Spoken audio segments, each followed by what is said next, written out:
जिस काम को मोदी जी को करना चाहिए वो काम राहुल गांधी जी कर रहे हैं। ये जो आप तस्वीर देख रहे हैं, राहुल गांधी जी आज जम्मू कश्मीर के पुंछ इलाके में पहुंचे और पीड़ितों से मुलाकात किया, घर जा जाकर। जैसा कि आप देख सकते हैं, इंडिया टुडे ने छापा है, जो पाकिस्तान की तरफ से गोलाबारी हुआ है उसमें जो लोग मरे हैं उनके घर जा जाकर राहुल गांधी जी मिले। आगे मैं चर्चा करूंगा दोस्तों, लेकिन मैं चर्चा कर देता हूं कि मोदी जी इस पर एक शब्द भी नहीं बोले हैं। अपना भाषण में एक दिन भी जम्मू कश्मीर का नाम तक नहीं लिया, या जो लोग उसमें मरे हैं उनका नाम तक नहीं लिया। मोदी जी अपना चुनावी जुमलेबाजी करने के लिए लंबा लंबा बयान दे रहे हैं कि हमारे रगों में गरम सिंदूर बह रहा है, यानी उनका जो नस है मोदी जी का, उसमें गरम सिंदूर बह रहा है। दोस्तों मैं आपसे पूछना चाहता हूँ, आपने बायो पढ़ा होगा 10th क्लास में या 12th क्लास में, तो उसमें आपको बताया गया होगा जो मानव का बॉडी है और उसमें जो नस है उसमें खून का स्राव होता है, यानी खून दौड़ता है। लेकिन मोदी जी के नसों में गरम सिंदूर दौड़ रहा है, ये सोचने वाला बात है ना। क्योंकि मोदी जी को बहुत सारे लोग बोलते हैं कि मोदी जी को भगवान ने भेजा है, स्पेशल भगवान ने इस धरती पर भेजा है। तो अब मेरे को लग रहा है कि सच में मोदी जी एक स्पेशल अवतार हैं जिनके रगों में गरम सिंदूर दौड़ रहा है। हो सकता है, आगे चर्चा करूंगा दोस्तों, लेकिन इस तस्वीर को देखिए। राहुल गांधी जी जम्मू कश्मीर के घर घर जाकर पीड़ितों से मुलाकात किया, हाल चाल पूछा। लेकिन मोदी जी एक दिन भी गए जम्मू कश्मीर या के किसी भी इलाके में नहीं गए, ना ही मोदी जी ने कोई नाम लिया। और ये जो आप दो छोटे छोटे मासूम बच्चे को देख रहे हैं, उरा फातिमा और जैन अली इनका नाम है। ये पाकिस्तान की तरफ से गोलाबारी में ये दोनों मासूम बच्चे शहीद हो गए, दोनों के दोनों। और इनके स्कूल में जाकर राहुल गांधी जी इनके मित्र सहपाठियों से मुलाकात किया, इनके बारे में पूछा। ये जो आप तस्वीर देख रहे हैं, वीडियो देख रहे हैं।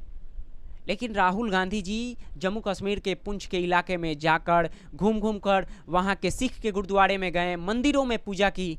लेकिन मोदी जी की हिम्मत है कि मोदी जी एक दिन भी जम्मू कश्मीर का नाम ले ले, पुंछ राजौरी का नाम ले ले, नहीं लिए। ना ही अपने भाषण में लंबा लंबा केवल भाषण दे रहे हैं। क्योंकि दोस्तों साल के अंत में है चुनाव, बिहार विधानसभा का चुनाव है साल 2025 के अंत में, और मोदी जी जोरों शोरों से तैयारी कर रहे हैं कि कैसे भी बिहार विधानसभा चुनाव जीता जाए। ऑपरेशन सिंदूर के नाम पे मोदी जी अपना वोट बैंक और तुष्टीकरण की राजनीति करना शुरू कर दिए हैं। ये भारतीय रेल का टिकट है और मोदी जी का फोटो लगा है। दोस्तों मैं पूछना चाहता हूँ, यहाँ पे बेउमिका सिंह का फोटो लग सकता था, कर्नल सोफिया कुरैशी का फोटो लग सकता था, लेकिन मोदी जी ने अपना फोटो लगाना उचित समझा। तो ये तुष्टीकरण की राजनीतिक है, तुष्टीकरण की। दोस्तों अब पुंछ में आइए, जब राहुल गांधी जी सिख के गुरुद्वारे से बाहर निकल रहे थे तो एक सिख भाई ने बोला कि मोदी जी ने पुंछ का नाम तक नहीं लिया अपने किसी भी भाषण में। ये सिख भाई का बयान है, सिख भाई का। जब राहुल गांधी जी से मुलाकात कर रहे थे, मैं चाहूंगा कि उस सिख भाई का आप बयान सुनिए। वो सिख भाई बोला कि राहुल गांधी जी मुझे आपसे बहुत उम्मीद है, सुनिए जरा।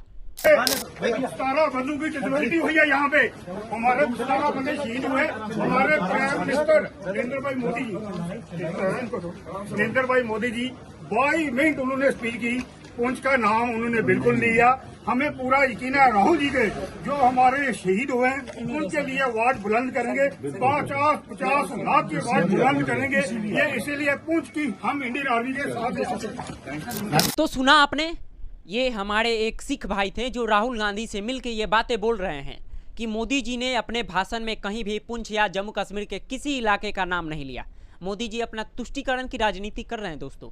जिसके बाद दोस्तों राहुल गांधी जी ने भी ट्वीट करके बोला, ये जो आप देख रहे हैं, Rahul Gandhi social media x पर ट्वीट करके लिखे कि आज पुंछ में पाकिस्तान के गोलाबारी में जान गंवाने वाले लोगों से, परिवारों से मैं मिला, और टूटे मकान, बिखरा सामान, नम आंखें और हर कानों में अपने को खोने का दर्द भरा दास्तान।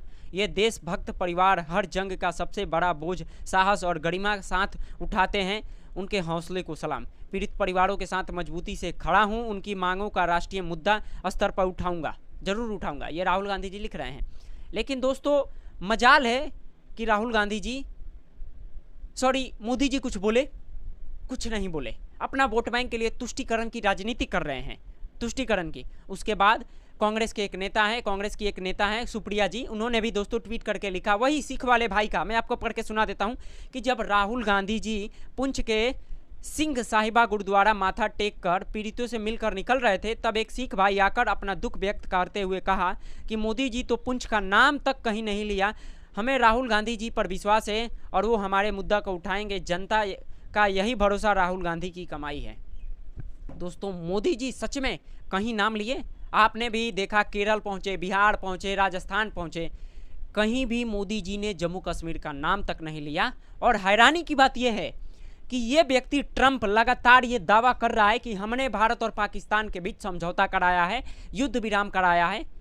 ये व्यक्ति डोनाल्ड ट्रंप, मोदी जी इसके मुद्दे पे भी नहीं बोल रहे हैं। और आज ये डोनाल्ड ट्रंप व्यक्ति बोला है कि अगर भारत में आईफोन बनेगा तो हम 25% टैरिफ यानी टैक्स लेंगे।